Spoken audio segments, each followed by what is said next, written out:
Itu PT PBB, Persib nggak menganggap lagi media sebagai mitra karena mereka semua handle YouTube, podcast dan lain sebagainya. Jadi dulu itu kan kenapa klub butuh media sebagai mitra buat publikasi, press release ya. Nah, gara-gara era digital, Persib punya semua media nggak dianggap sebagai mitra. Persija diboikot gara-gara wartawan merasa seperti itu juga. Jadi wartawan di Jakarta merasa Persija tertutup, apa-apa nggak ngasih tahu. Nah, Persib udah mulai seperti itu nih. Justru yang penting kita lakukan sekarang ini adalah mendorong community base ini berkembang menjadi lebih besar.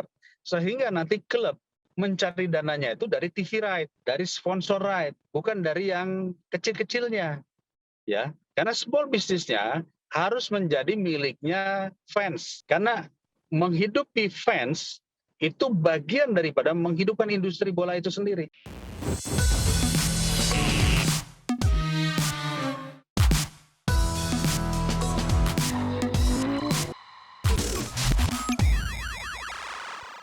Yang ingin saya tanyakan adalah gimana tanggapan dari KPK terhadap klub Persib waktu berhasil beralih ya dari APBD ke konsorsium gitu. Ya. Jadi begini ya Kang Dede, KPK sebetulnya melakukan fungsi pencegahan karena memang sebelum-sebelumnya banyak temuan di mana apapun juga klub-klub di berbagai wilayah yang dibiayai oleh APBD itu ya tidak boleh dikatakan tidak tertib administrasi lah ya. Dan kemudian kalau dirunut-runut ya mau tidak mau karena APBD itu adalah uang rakyat yang kemudian dimanfaatkan untuk sebuah klub yang menjadi katakanlah menjadi sebuah kebanggaan daerahnya dan jumlahnya pasti nggak sedikit karena nggak ada klub yang dibiayai hanya dengan 2-3 miliar. Nah, bagi sebuah daerah pembiayaan klub yang cukup signifikan itu jika dana puluhan miliar digunakan untuk kepentingan masyarakat tentu akan jauh lebih bermanfaat ketimbang hanya untuk kegiatan klub. Ya kan? Betul. Nah, oleh karena itu ya Permendagri tersebut keluar dan bagaimana caranya mengeluarkan? Nah, jawabannya sederhana, Kang Dede.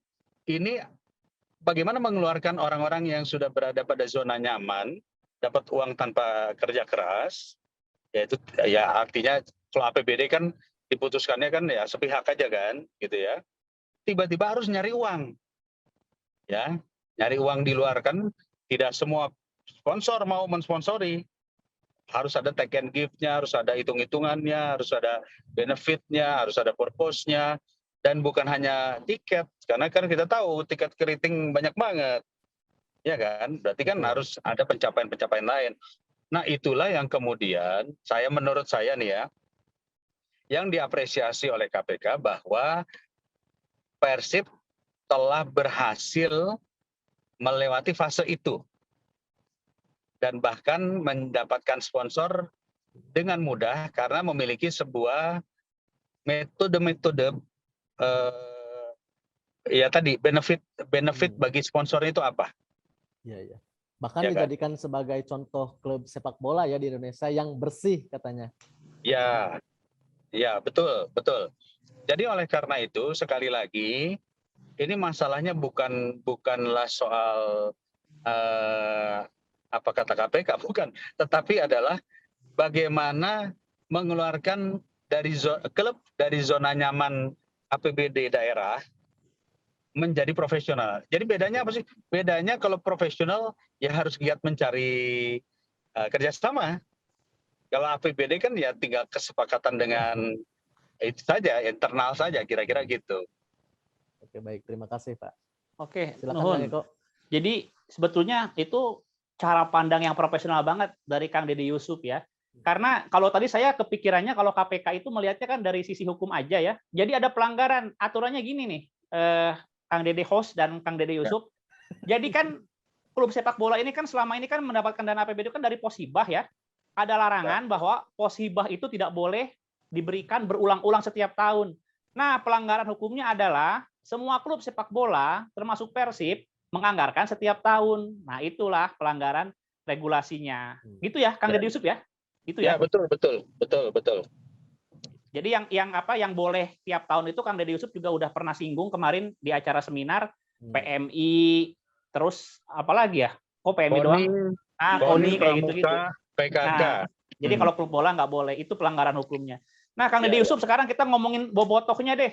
Saya ingat betul waktu Kang Deddy Yusuf menang pilkada, ya, itu diwawancara, orang yang wawancara Kang Deddy Yusuf itu saya pertama kali waktu menang.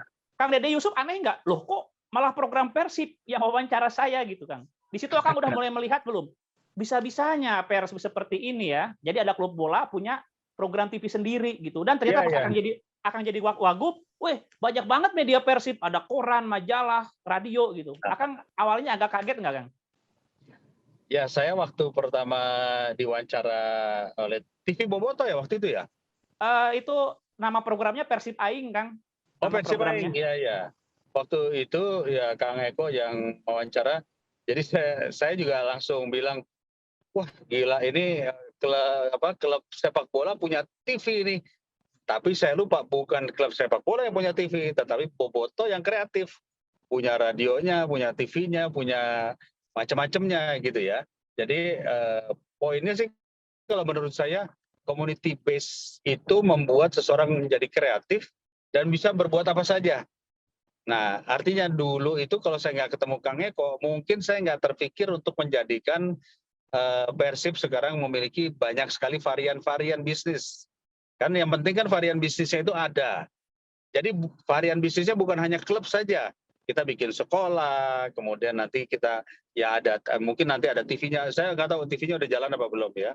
Tetapi artinya varian bisnisnya bukan hanya merchandise saja, bukan hanya jualan tiket saja gitu. Nah inilah yang kemudian kita akan kembangkan pada saat itu Persib menjadi profesional sehingga kelak ke depannya pun punya home base-nya itu berbentuk stadion. Jadi bukan hanya home base-nya itu untuk latihan saja, tetapi juga untuk dipakai pertandingan dan menghasilkan generate income. Karena di luar negeri itu home base itu ya termasuk di dalamnya adalah stadion. Gitu. Itu Nah, Kang Eko. tadi sebetulnya pertanyaan saya tadi, Kang, itu gara-gara Dede host kita ini ngeluh. Jadi konon katanya sejak zaman YouTube dan bisa dimonetize ya, itu PT PBB Persib nggak menganggap lagi media sebagai mitra karena mereka semua handle YouTube, podcast dan lain sebagainya. Jadi dulu itu kan kenapa klub butuh media sebagai mitra buat publikasi, press release ya. Nah, gara-gara era digital, Persib punya semua, dari mulai YouTube punya, website punya. Akhirnya Bobotoh nggak diajak jadi media, nggak dianggap sebagai mitra. Mungkin Kang Deddy Yusuf kemarin dengar Persija di boykot loh. Persija di boykot gara-gara wartawan merasa seperti itu juga. Jadi wartawan di Jakarta merasa Persija tertutup, apa-apa nggak ngasih tahu. Nah, Persib udah mulai seperti itu nih. Kang Deddy Yusuf melihatnya seperti apa gitu? Ya, jadi gini, kita harus pahami dulu ya bahwa kalau di dalam dunia sepak bola itu ada yang disebut sebagai rights ya, yang memiliki rights atau memiliki hak untuk menjual kaos, menjual merchandise, menjual TV rights dan lain-lain. Itu memang klub. Tetapi kemudian saya pernah ngobrol waktu itu juga dengan konsorsium Pak Umu. Saya bilang kalau sekarang semua kaos dijual harus di di tempatnya official Persib. Ini kasihan saudara-saudara kita yang dulu biasa bikin sablonan kayak begitu kan mereka juga butuh hidup. Justru yang penting kita lakukan sekarang ini adalah mendorong agar community base-nya ini berkembang menjadi lebih besar. Istilahnya tuh justru izinkan mereka justru untuk menduplikasi. Ya, dengan menduplikasi maka community base-nya menjadi lebih besar sehingga nanti klub mencari dananya itu dari TV right, dari sponsor right, bukan dari yang kecil-kecilnya, bukan dari yang ya kalau kita sebutnya small business-nya lah, ya. Karena small business-nya harus menjadi miliknya fans. Karena menghidupi fans itu bagian daripada menghidupkan industri bola itu sendiri. Tanpa fans, klub tidak bisa mendapatkan sponsor. Dulu jualan saya kepada investor terhadap Persib adalah karena Persib memiliki bobotoh fans lebih dari 40 juta. Jadi hitungan itulah yang membuat bahwa klub ini layak untuk mendapatkan suntikan dana. Jadi klub berkewajiban juga untuk membesarkan fansnya dari 40 juta menjadi 60 juta, menjadi 70 juta. Apapun caranya, termasuk membiarkan small business itu berjalan di komunitas. Jadi menurut saya sih begitu caranya, karena kalau semuanya dibatasi, ya cepat atau lambat komunitas malah ya nggak ada yang bikin sablonan lagi. Persib Termasuk Nuai ini gitu. media ya. Jadi dulu kan belum ada YouTube, Kang. Jadi mungkin PT PBB perlu koran, perlu TV ya untuk Betul. konferensi pers. Oke, Dede ada yang mau bertanya lagi sama Kang Yusuf? Kalau Ya, aku saya sih tambahan sedikit aja ya. Menurut saya begini, karena pihak manajemen membeli dalam tanda kutip membeli saham Persib juga dengan nilai uang, maka yang berhak memiliki nama Persib tentunya adalah owner. Tetapi Bobotoh boleh membuat nama lain. Misalnya Persib Aing, dia menjadi sebuah community base. Ya kan? Atau misalnya Persibku, itu tidak dibeli, itu hak ciptanya. Jadi itu pinter-pinternya Bobotoh nanti membuat ya Kang Eko kan di Kemenkumham, tahulah kira-kira bagaimana membuat itu tidak terjerat dari sisi hukumnya. Tapi kalau menggunakan Persib, ya itu haknya adalah di owner tentunya, gitu. Betul. Jadi yang dikatakan Kang Dede Yusuf sangat tepat karena Persib sudah mendaftarkan itu ke Direktorat Jenderal Kekayaan Intelektual. Jadi terlindungi. Betul. Makanya saya sering bilang ini PT PBB masih baik loh, saya bilang masih baik, nggak mentertibkan secara membabi buta. Memang cuma yang udah keterlaluan, Kang. Ada yang masa baru sehari pengenalan jersey udah dibajak, ya itu dikasih somasi wajar, dikasih somasi gitu ya. Tapi sampai saat ini masih baik lah PT PBB. Oke, Kang Dede Yusuf, saya mau nanya lagi ini karena Dede yang satu lagi diam aja terkesima kayaknya. Ini Kang, saya cuma pingin ini Kang, saya jadi ingat nih, Dede yang host magang ini kan pegiat ini, pecinta alam, sering keluar masuk gua ya, gua beneran. Nah, Kang Dede Yusuf juga tokoh kepanduan, Kang, tokoh kepanduan ya. Sedangkan di Bobotoh ada komunitas ya, yang kadang-kadang kita perhatikan katanya banyak suara miring ya. Namanya komunitas anak-anak muda itu bisanya kan vandalisme, nongkrong, anarkis gitu kan. Nah, kira-kira yang solutif nih Kang, Bobotoh komunitas terus bisa melakukan hal-hal produktif dan kontribusi buat klub, Kang. Dari Kang Dede Yusuf gimana nih? Ada saran yang ini nggak? Yang out of box gitu, Kang? Jadi sebetulnya begini, salah satu kekuatan bangsa ini adalah begitu banyak ragam kultur, budaya, dan kelompok masyarakat yang memiliki begitu banyak kecintaan dalam industri apapun. Contoh saja misalnya dulu saya dengan kawan-kawan Bobotoh tuh hobinya main motor ke gunung. Jadi waktu itu adalah sejenis namanya ya kayak Trabas tapi yang Bobotoh. Nah, saya ikut di situ. Jadi tahu kita ini Viking Comedy Adventure, saya tahu nih, Mang Aibeti tokohnya ya. Ya. Sama siapa dulu, siapa namanya saya lupa tuh. Yana Umar. Yang Mang Yana Bool sama yang Boseng. meninggal siapa? Oh, Mang Aibetik. Mang Aibetik. Nah, karena hobinya sama dengan saya, jadi saya ikutan di situ. Tetapi kalau misalnya motornya motor yang suka keliling-keliling di dalam kota, tentu saya tidak ikutan karena saya tidak tertarik. Tetapi poinnya adalah kenapa sih saya gabung sama yang kelompok itu? Karena pada saat saya bertugas dulu, saya kan wilayah Jawa Barat yang di pelosok desa banyak. Nah, kadang-kadang saya sering keliling sambil melaksanakan tugas ke desa-desa. Nah, kalau mengajak PNS doang, maka terjadilah kegiatan yang formal. Tapi kalau saya kelilingnya sama anak-anak yang komunitas, maka menjadi tidak formal dan saya bisa bertemu dengan masyarakat. Nah, poinnya adalah kegiatan apapun juga karena Bobotoh ini terbentuk dari sama-sama mencintai Persib, ya silahkan dilakukan, tetapi jangan sampai merusak nama baik Persib. Itu yang pertama. Ya, apa yang mau disebut out of the box saat ini tentunya kita melihat bahwa di tengah pandemi masyarakat sangat membutuhkan dukungan dan bantuan. Jadi kalau memang kita berbicara bahwa Persib ini memiliki komunitas atau bobotoh lebih dari 40 juta, bayangkan 40 juta ini bergerak bersama melakukan sebuah kegiatan-kegiatan kemanusiaan. Contoh yang paling sederhana saja kegiatan kemanusiaan adalah membantu para pelaku-pelaku UKM yang saat ini sedang terdampak, ya, atau pada saat pemerintah tidak bisa menyebarkan bantuan-bantuan atau vaksin dan lain-lain. Kemudian komunitas Bobotoh ini ikut menggerakkan vaksin bersama, menyalurkan. Nah, menurut saya itu bagus. Sehingga apa? Nama Persibnya tetap baik, sehingga Bobotoh Persib tidak dianggap sebagai bagian daripada vandalisme, tetapi bagian daripada melakukan hal-hal yang menunjukkan karakteristik Persib itu adalah seperti ini.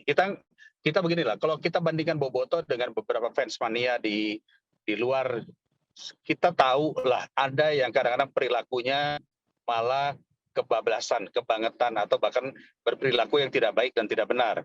Dan itu bisa kita ketahui bahwa ternyata karena kebanyakan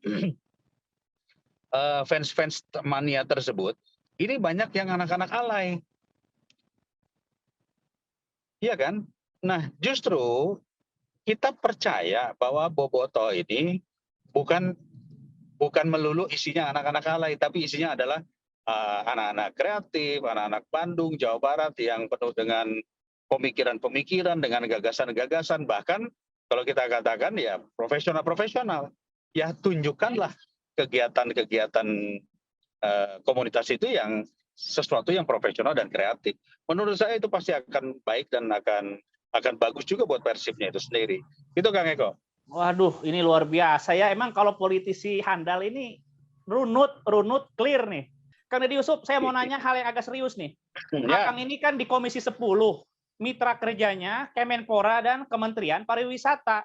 Sedangkan salah satu paradigma yang digencarkan oleh Kemenpora itu kan sport tourism. Oh, Kementerian Pariwisata, Kementerian Olahraga nih. Sport tourism buat Persib peluangnya gede nggak? Karena Persib ini kan punya sejarah ya.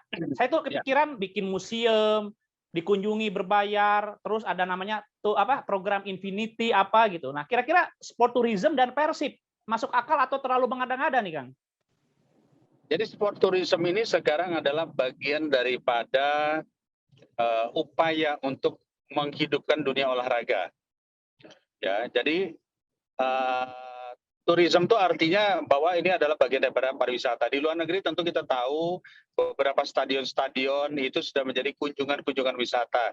Sekolah-sekolah datang ke stadion untuk melihat, oh disinilah para pemain-pemain klub legendaris bermain, terus kemudian juga peninggalan-peninggalan. Jadi sekali lagi memang menurut hemat saya, kita sudah diskusikan sport tourism ini sejak bersama Pak Glenn dan kawan-kawan itu sejak 2010-2012.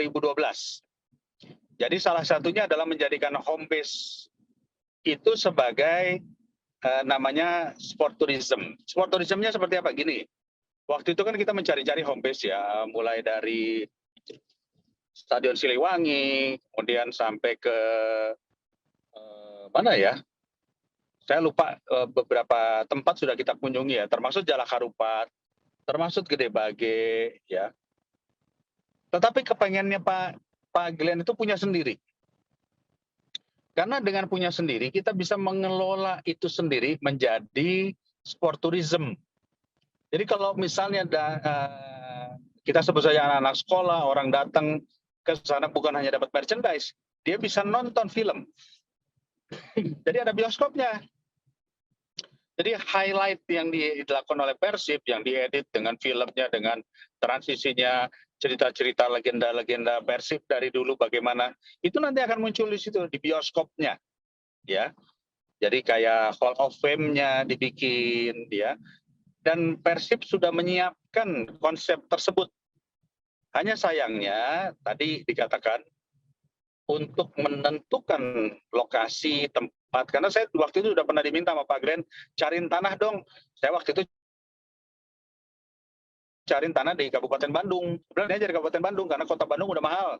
Kalau kita berbicara tanah dan lahan, ya. Kenapa di Kabupaten Bandung? Supaya Bandungnya masih ada, karena kan Persib Bandung, gitu kan. Kalau kita taruhnya misalnya di Sumedang, jadinya Persib Sumedang, gitu kan. Jadi tetap, jadi tidak harus di kota Bandung, tapi di Kabupaten Bandung. Pemilihan lahan sudah siap dan sebagainya, tiba-tiba dapat tawaran, coba gunakan itu aja, apa namanya, stadion GBLA untuk jadi home base. Ternyata ya dihitung-hitung kosnya jauh lebih besar daripada ngebangun stadion sendiri. Karena itu kan sama saja ngurusin stadion orang gitu ya, dan nggak bisa ngapa-ngapain juga. Gitu, karena itu punya pemerintah. Sampai sekarang saya nggak memantau lagi, tapi intinya sport tourism salah satu cara untuk mengenerate bisnis bagi klub. Tanpa itu, klub hanya mengandalkan tiketing dan merchandise atau TV right. Padahal sport tourism itu adalah salah satu upaya untuk menghasilkan bisnis yang lebih menguntungkan. Nah, sekali lagi, kami di Komisi 10 melihat Indonesia punya banyak kesempatan untuk mendorong sport tourism. Jadi memadukan antara wisata, pariwisata, destinasi dengan sport tourism, dan itu di luar negeri sudah dilakukan. Kita harapannya adalah Persib lah yang menggait itu paling pertama. Pelopor lagi ya. Iya. Mm-hmm. Wah, berarti udah kepikiran tuh Kang Dede ya. Saya baru mikirin kemarin pas Pak Zainul Amali bicara itu ya, sport tourism, sport science, sama sport industri. Ternyata Kang Dede Yusuf dari tahun 2012, 10 tahun lalu ya. Nih, Kang Dede Yusuf, ini Dek tuh mau nanya lagi nggak Dek? Kalau nggak saya lagi nih. Satu aja. Nah, enggak. Oke, Pak.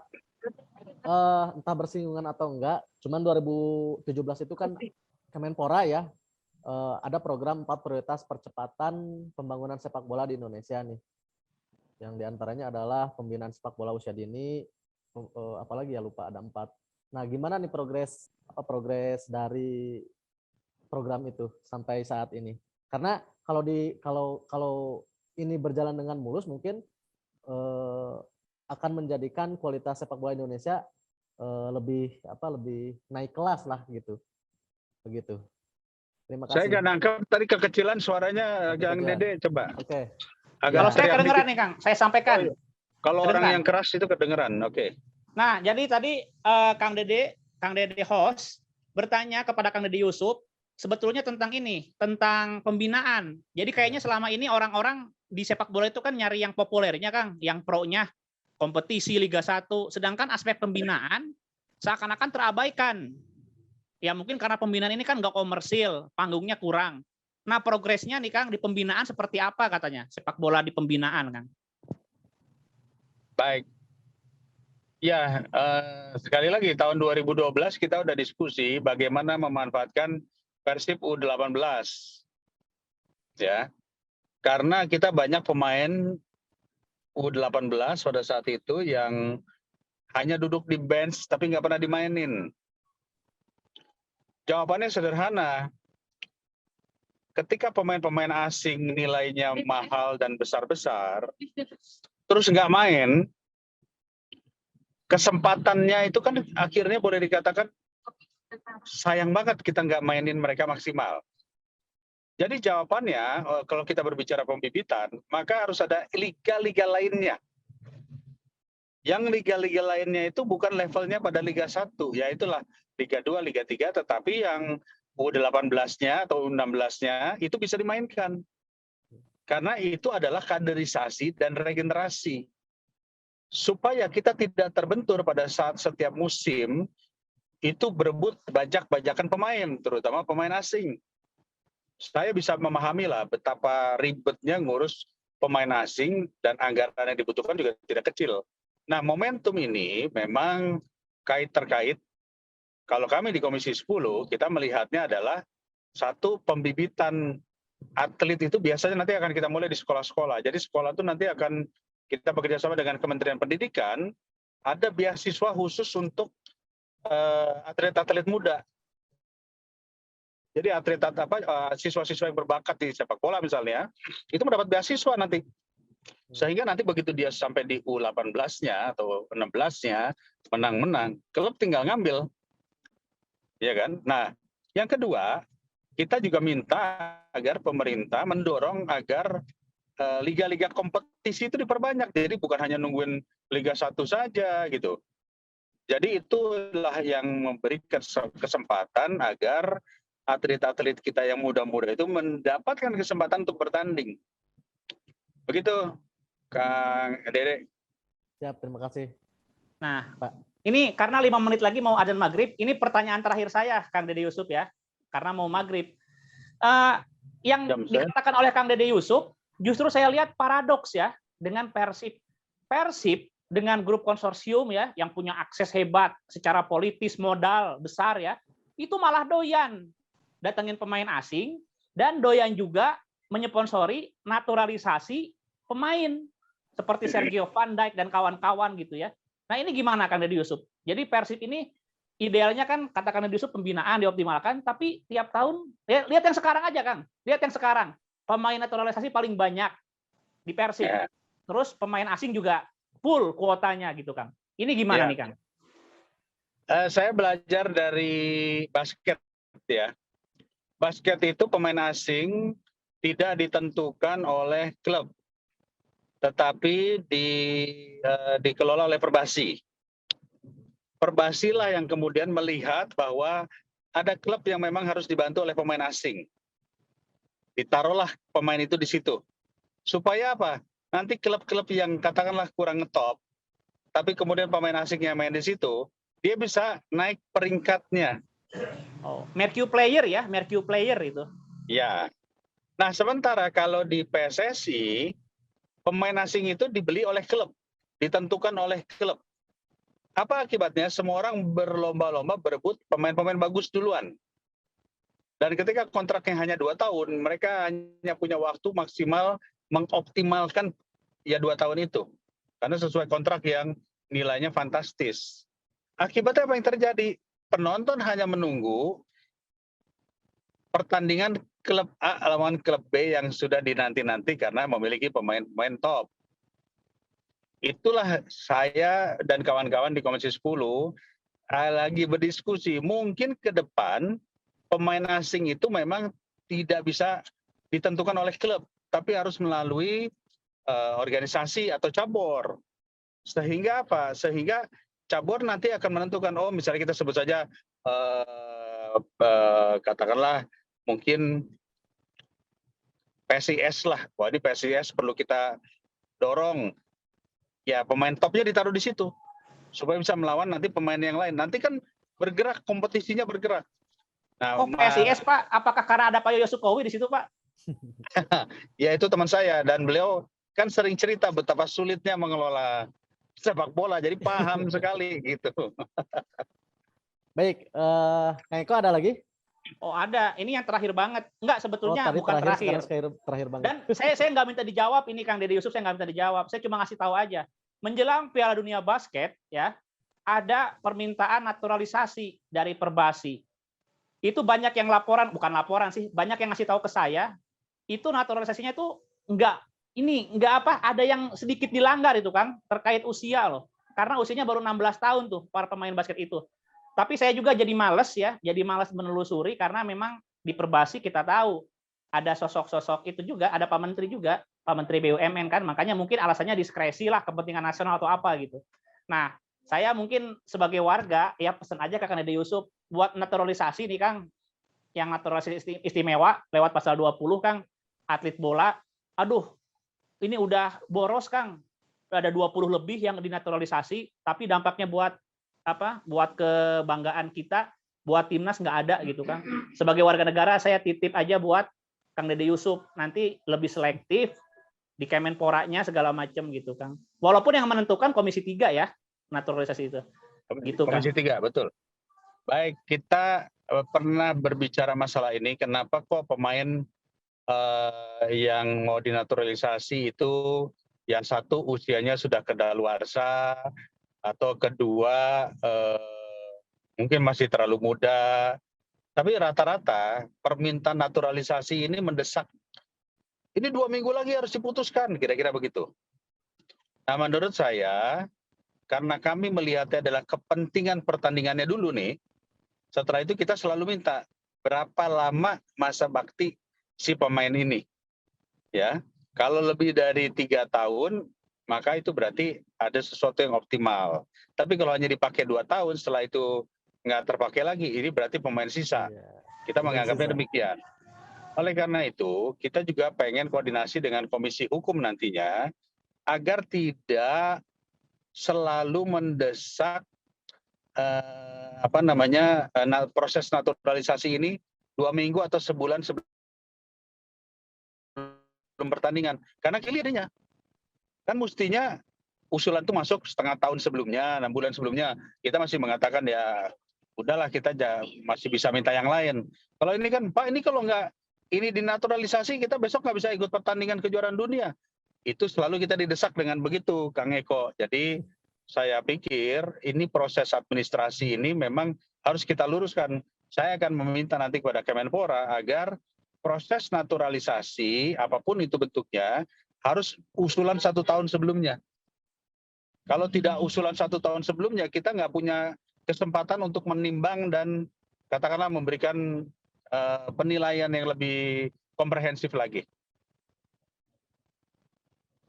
Oke, jelas Kang Dede Yusuf, hatur nuhun. Oke, Kang Dede host magang, silakan closing coba. Siap. Belajar closing ya. Sebelum closing, mungkin ada closing statement dulu nih dari Pak Dede Yusuf nih. Oh iya, astagfirullahaladzim. Iya. Betul. Untuk olahraga ataupun sepak bola Indonesia ini. Ya, baik.